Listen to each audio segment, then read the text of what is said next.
Saturday அம்மா வீட்டில் எடுத்த வீடியோ தான் இது. எப்போவுமே 3வது வாரம் சனிக்கிழமை தனிக்கை விரதம் அம்மா வீட்டில் முடிப்பாங்கன்னு சொல்லியிருந்தேன் இல்லையா. லாஸ்ட் வீடியோவில் எப்படி பூஜை பண்ணாங்கன்னு சொல்லியிருந்தேன். அன்றைக்கி டே ஃபுல்லாக எப்படி போச்சுன்னு சொல்கிறது தான் இந்த வீடியோ.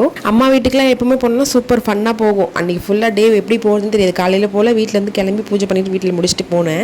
அம்மா வீட்டில் பூஜைலாம் முடிச்சதுக்கு அப்புறமா மதியம் போல் வந்துட்டு சாப்பிட்றதுக்கு எப்படி கொஞ்சம் நேரம் ரெஸ்ட் எடுத்துகிட்டு வீட்டுக்கு வந்துட்டு அதுக்கப்புறம் எப்பயுமே 3வது சனி அப்போ நம்ம பீச் பக்கத்தில் ஒரு பெருமாள் கோவில் இருக்குல்ல, குட்டி கோவில், அந்த கோவிலில் வந்துட்டு நாங்கள் எப்பவுமே பிரசாதம் செஞ்சுட்டு எடுத்துகிட்டு போயிட்டு 3வது சனிக்கிழமை கொடுத்துட்டு அதே போல தான் அந்த சாட்டர்டேவும் நாங்கள் சமைச்சு எடுத்துகிட்டு போயிருந்தோம். அப்போ வந்து எங்கள் மாமி தான் ஃபுல்லாக சமைச்சாங்க. எல்லா ரெசிபியுமே எங்கள் மாமியோடது தான்.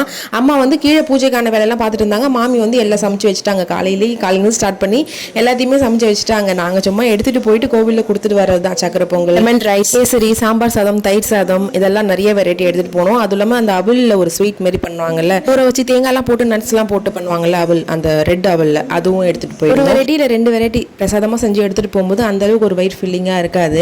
நாங்கள் நிறைய ஐட்டம் செஞ்சு எடுத்துகிட்டு போனதால ஒரு அன்னதானம் மாரி அது ஃபீல் ஆயிடுச்சு. நிறைய பேர் சாப்பிட்டுட்டே போனாங்க. புரட்டாசி டைமில் திருப்பதிக்கு நடந்தே போவாங்கல்ல, ஒரு சிலர் ஒரு கேங்காகவே அங்கே வந்திருந்தாங்க நிறைய பேர். அதுட்டு நடந்து போகிறாங்களா எப்படி போகிறாங்கன்னு தெரியல, ஆனால் பாத யாத்திரைன்னு சொன்னாங்க. அதுதான் எனக்கு தெரியும். அவங்கள தான் பார்த்தேன். அவங்களாம் வந்துட்டு நைட் டின்னரே முடிச்சுட்டு போனாங்க நாங்கள் கொடுத்த பிரசாதத்தில். ஸோ அதெல்லாம் ஒரு சின்ன சந்தோஷம். அதெல்லாம் கொடுத்துட்டு ஒரு 9:30 போல் வீட்டுக்கு கிளம்பியாச்சு. வீட்டிலேருந்து உடனே கிளம்பி தேட்டருக்கு கிளம்பிட்டோம். இட்லி கடை மூவிக்கு தான் போகலான்னு பிளான் பண்ணியிருந்தோம். ஃபேமிலியாக போயிட்டு வந்துட்டோம். ஃபுல் டே இப்படி தான் போச்சு.